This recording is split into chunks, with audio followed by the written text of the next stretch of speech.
Welcome, ladies and gentlemen, to what is the first of hopefully many more podcasts that I've now been graciously able to start at Project Psyclone Productions.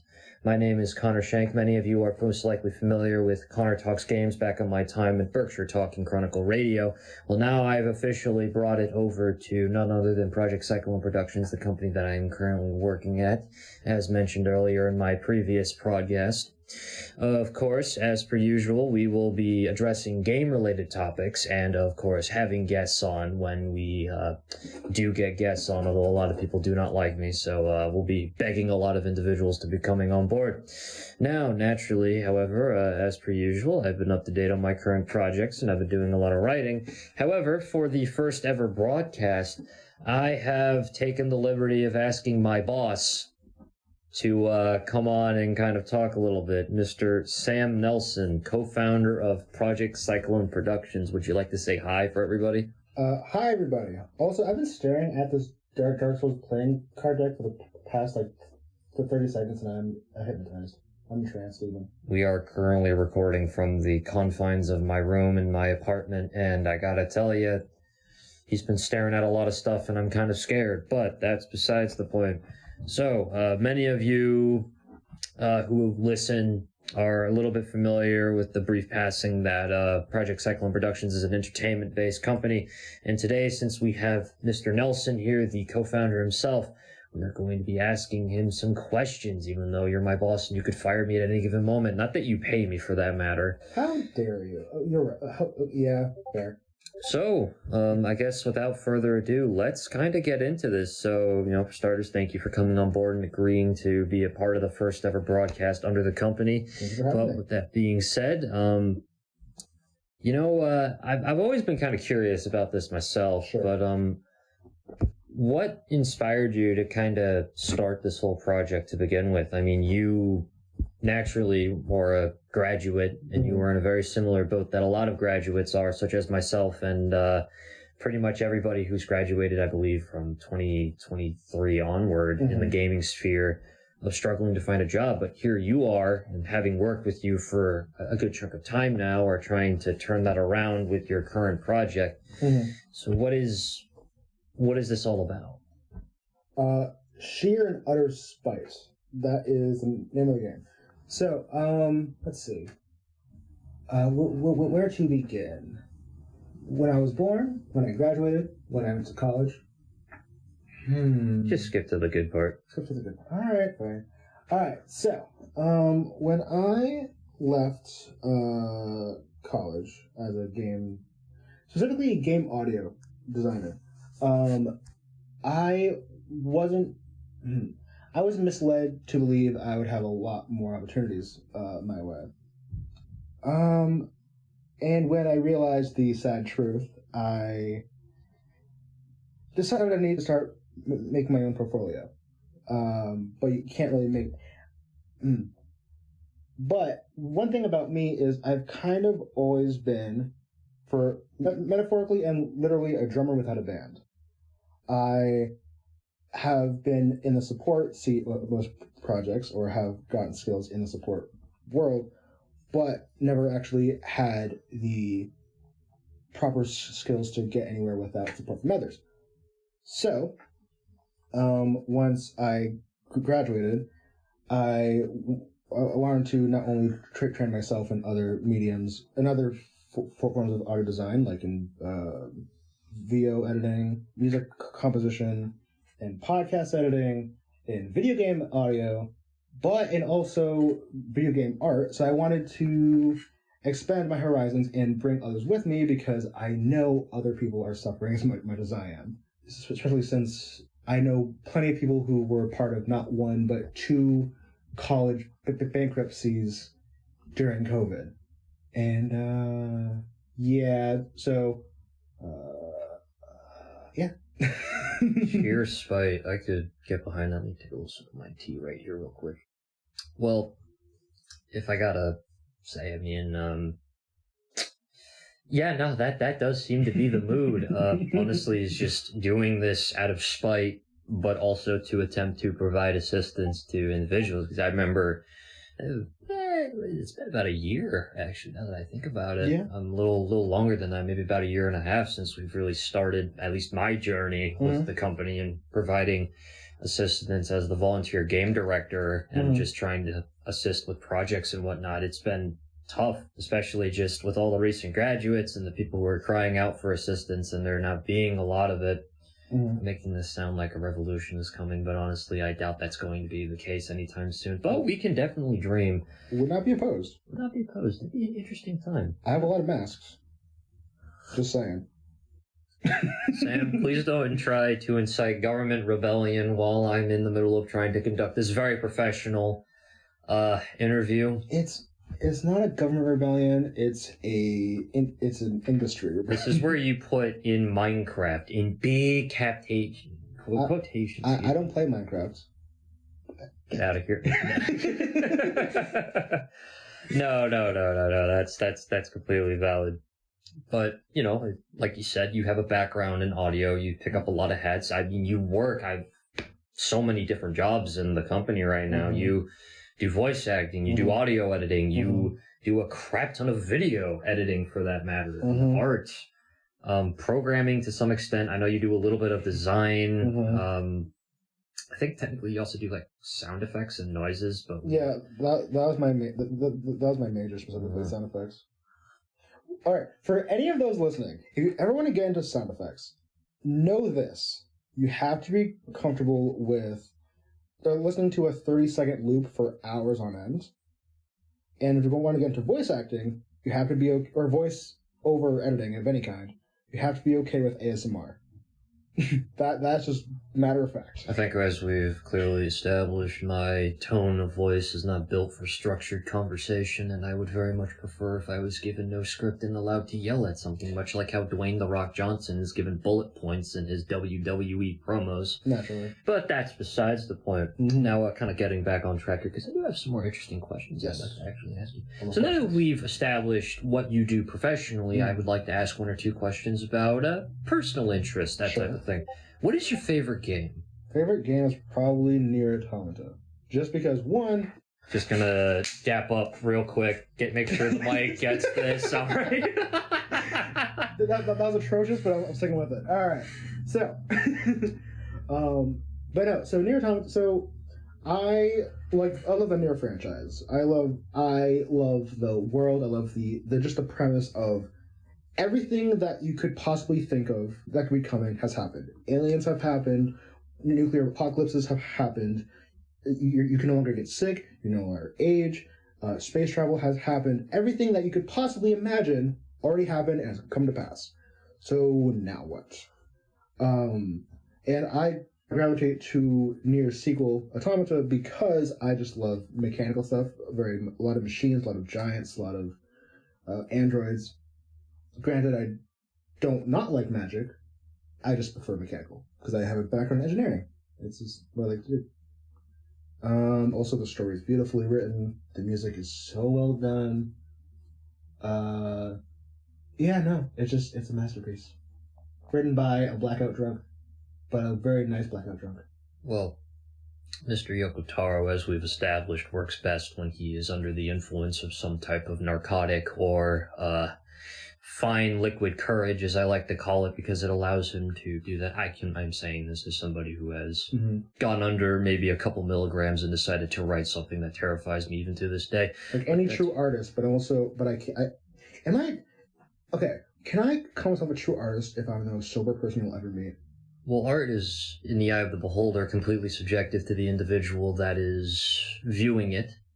Maybe quiche or avant-garde is more of soliloquy taste. I am saying a bunch of random words because it's funny, but we got to put that one elective that I took in college to good use. But solid choice, I will say, somebody who has played Automata. But now I'm going to ask you a really difficult question, and this totally won't affect our friendship whatsoever. Sure. A2 or 2B? Don't say 9S. He doesn't exist in this conversation. No. Okay. All right. This is my genuine answer. I never really saw it. They're not my thing. This could be also not taken in that direction. No. Just in general, if you prefer gameplay, artistic, the story. I mean, Okay. Sure. I know that there's a couple freaking Hoyo listeners right now who are obviously going to stab me if I don't insert that. But okay. Jesus Christ, you guys are freaking always asking me to talk about it. We're gonna get to that. Oh, we're gonna get to that. Don't you worry. Yeah. So okay. From a they have their strengths. I love 2B's outfit more, but I like A2's vibe more. That is my answer. Otherwise, I just like their aesthetic. That's pretty much it. Respectable answer. And 9S is just there. He's cool. Now, I know you are currently running your own company, and naturally there's a lot of stress and things that come with that. As we've established, I'm trying, boss. I'm tired, boss. Yeah. Please pay me. No. But I am genuinely still curious. What is, and this could just be Project Psyclone, honestly, but I like asking this of all of my guests. Sure. What is the dream company that you would like to work at, or start for that matter, given the opportunity? So, well, one of the main visions is, you know how A24 works, where they provide people who want to make a movie really bad with a good story, and they let them go free with all the support possible, like Talk to Me, or that just came out, Let Her Go, I believe. I just saw that one. Very good movie. Very, very stressful. Very good movie. And yeah, so I like what A24 is doing, but I don't want to just do movies. I feel like a lot of different mediums aren't getting as much attention as games and movies are. So that's why I want to touch into as many different as possible. So A24 non-movie exclusive is my goal, really. But also, I want to do many different roles, because otherwise I'd go insane. Hence why I do audio and art. Well, there's a reason why we specifically pioneer ourselves as the entertainment sector of providers, even though that does definitely cause me to interact with a lot of voice actors, and that's always a mixed bag if you ask me as to whether or not I'm going to go insane or start speaking Cthulhu talk. Not an insult to voice actors, mind you. Yeah. I just find that I go insane quite a bit. And the voices never stop. But back to our professional decorum, as here at Connor Talks Games, we always like to maintain an air of professionalism and a little bit of insanity that I feel like sprinkles in. Now this, I think now that we've gotten a taste of what you personally like in your games, this question I think would actually go really well with the next half. If you had the ability, what would you say is the dream game that you want to make personally? Dream game? Ooh. Honestly, the easiest answer would just be another Nier game, or an SCP inspired game, or somewhere in the middle. Because I like well written stories, but I like if you play the game Control, it's just SCP the game, and it's great. It's very fun, and I want that. So, just beautifully written stories and music. That's all I really want. So my dream game is just that, just fun stuff. Just fun stuff. That's yeah. Would you want to direct hypothetically a new Nier game, or we're not talking about like if Yoko Taro, I guess, appointed you, or assuming you even want to do that, but. I am just genuinely curious, because I know in Replicant especially, there's a lot of plot points that are mentioned, get brought up, are used, and then continues. I know magic is probably one of the most craziest parts of that game, if you ask me, with all the stuff. But something personally that I always thought was interesting was the Salt Zombies, I think it was. Yeah. They appear I know they appear in lore, and it was a focal point, and then it just kind of teeters off. Do you think maybe that would be an interesting point to explore if you were to develop something? That'd be interesting. I mean, I don't want to... I always like unique directions of common things, like zombies, right? Like, if it were to do zombies, it has to be completely unique. Like, I don't want the same, like run and gun, shoot a bunch of brainless drones over and over again. That is fun, don't get me wrong, but it's been done way too much, I think.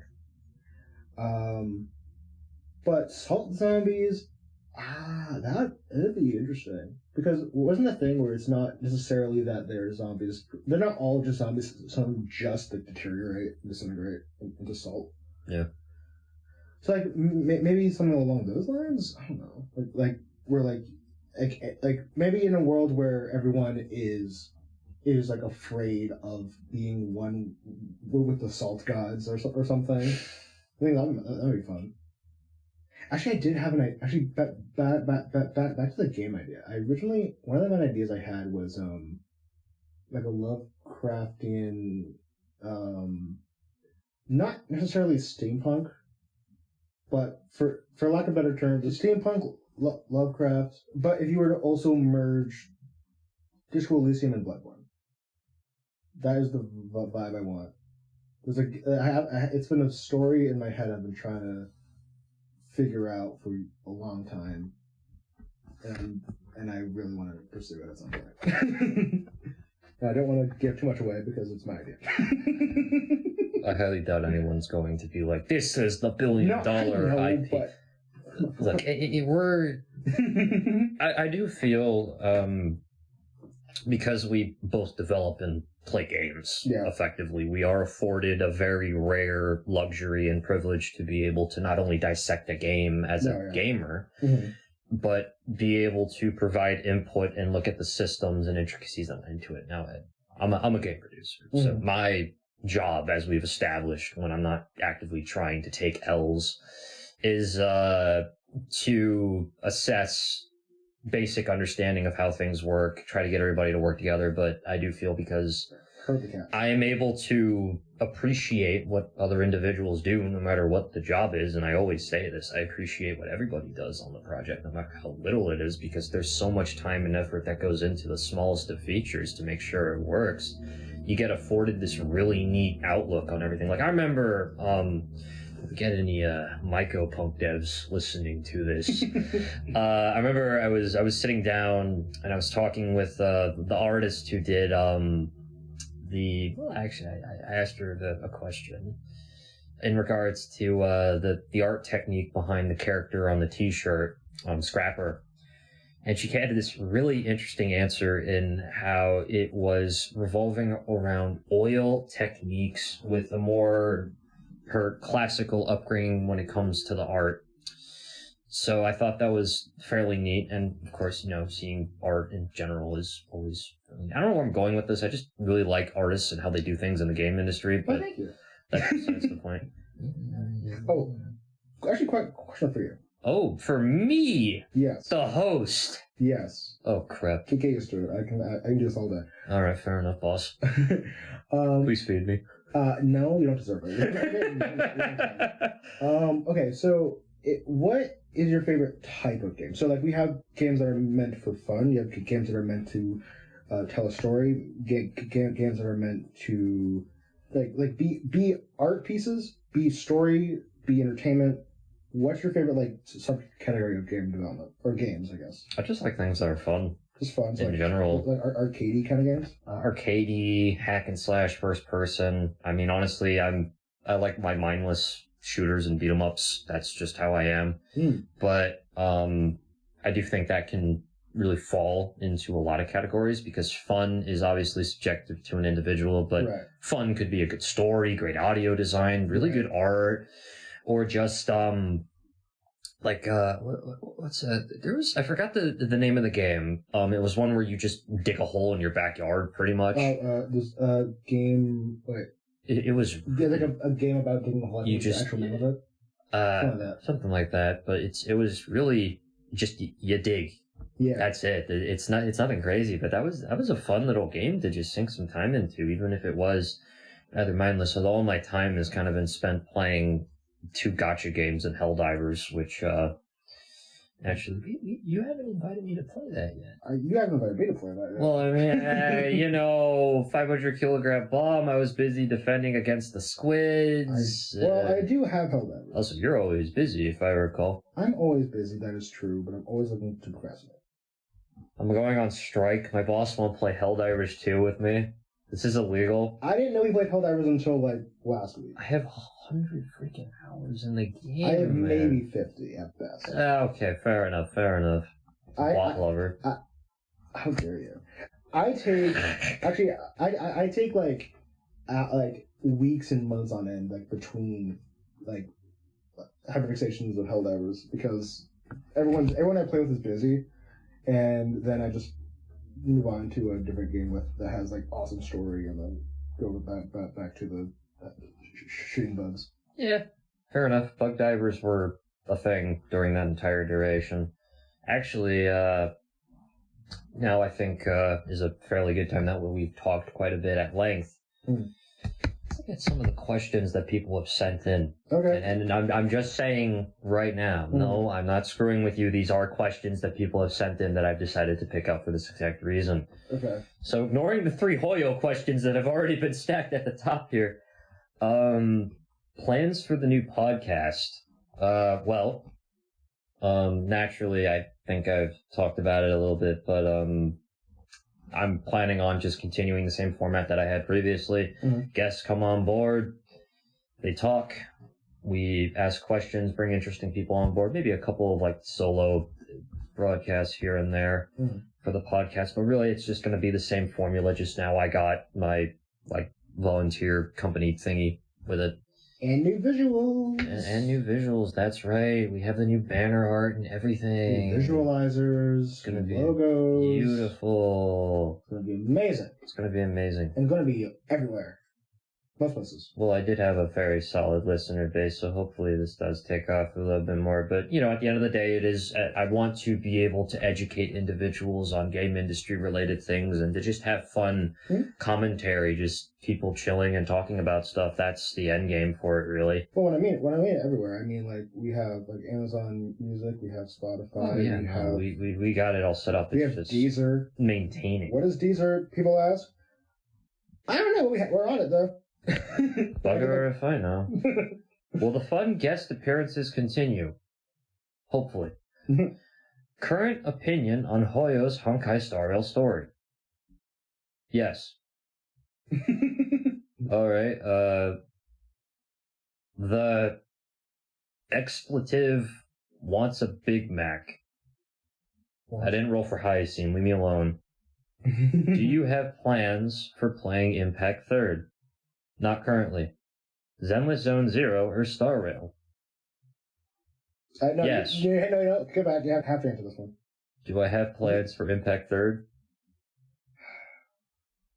What? No. I don't have current plans to... Is that the only Hoyle game you play? I don't play anything. You don't play anything? No. Why are you telling me to go back to this question if you have no stakes in this? Because I want you to suffer. Go pick one of the two. This is bad because no matter what I say, I'm gonna get at least 2 emails saying that I'm mid. No, he is mid. Don't worry about it. Oh no, then you're not gonna like the last question I've decided to take. Okay, I'm gonna go with Zenless Zone Zero or Star Rail.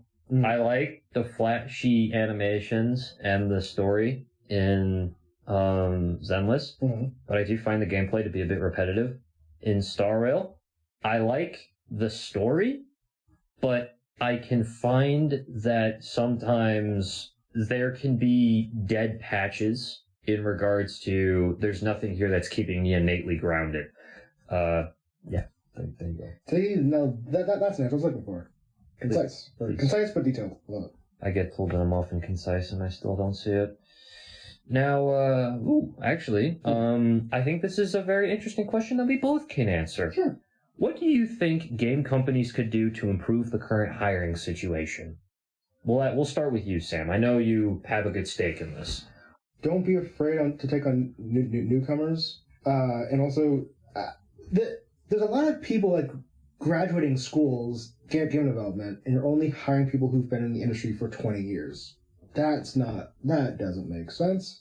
And for an industry that started because people wanted to make fun things for the fun of it, you have to remember that's why you did it. So support that, and if you want the industry to last as long as it already has. So yeah, just don't be afraid to support smaller people because people are gonna hate you more. Pretty much, and my answer is fairly similar to that, although actually I would consider it to be kind of in line with what we're doing right now. Yeah. Having more internship programs just across the board, especially in AAA, AA, and single A, just taking chances on young individuals and having them come on board. Support schools! Now, we can debate whether or not they're paid, and of course, I always am of the firm belief that I believe that you should pay someone regardless. Absolutely. This is a very optimistic sentiment to have, considering my funds are currently not super great, but I'm happy that we're still getting people for Project Psyclone. Absolutely. But it prepares them, it teaches them, or tutoring programs as well for individuals. There are so many game-like jobs in general that really could just have that, and I feel like it would be great. It would be great. It wasn't that hard to ask schools if we can be a part of, if we can work with them. Working with colleges, especially. We are connected to at least 6 local colleges, and it's yes, just do that more. It's more fun that way.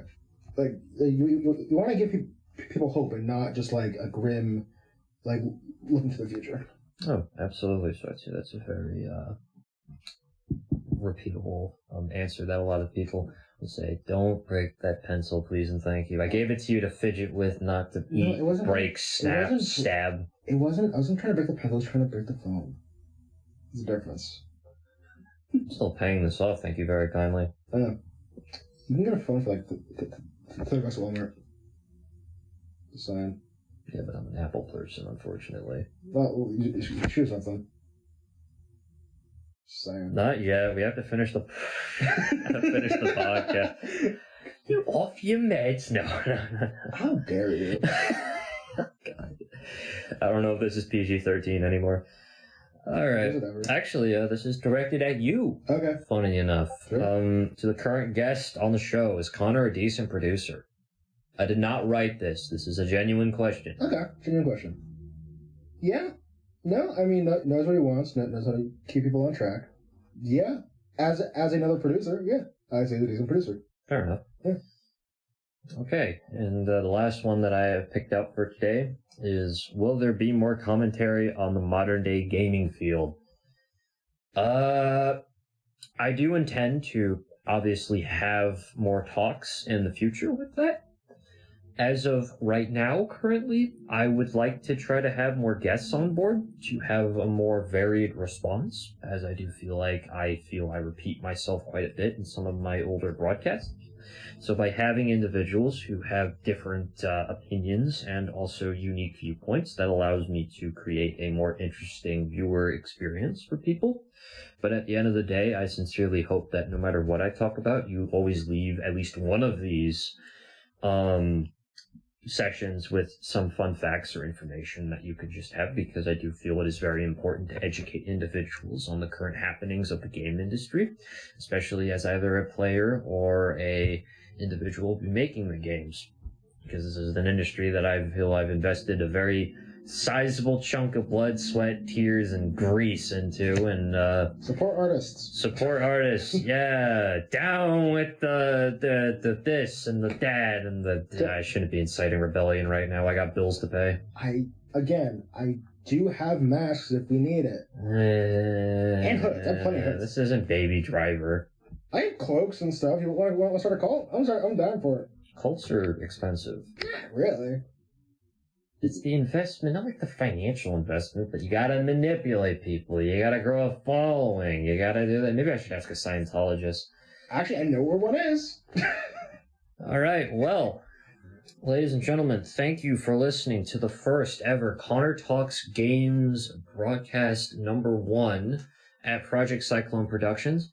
Sam, thank you for coming today, even though I've pretty much threatened you on a multitude of occasions if you didn't. Literally texted you like a week ago saying you should come on board, and you're like, yeah. And the time before that, too. In the time before that, and the time before that, and the time before that. I'm busy. I live an hour away. I know you're busy. Something like that. But at the end of the day, thank you sincerely for coming on board and talking. And of course, to my hopefully still following loyal viewer base, who may or may not be migrating from the previous broadcast session, continue to send in questions at the pinned email link below, which will give you guys access to not only my email that I comb through all of the answers to, but also if you have questions that you'd like to send in. I always like to read them and hopefully provide them in. No guarantees if I'll be able to pick and answer yours, but as per usual, I will still try to listen and see what happens. This is Connor Shank with Connor Talks Games, and I sincerely hope to see all of you in the next recording session.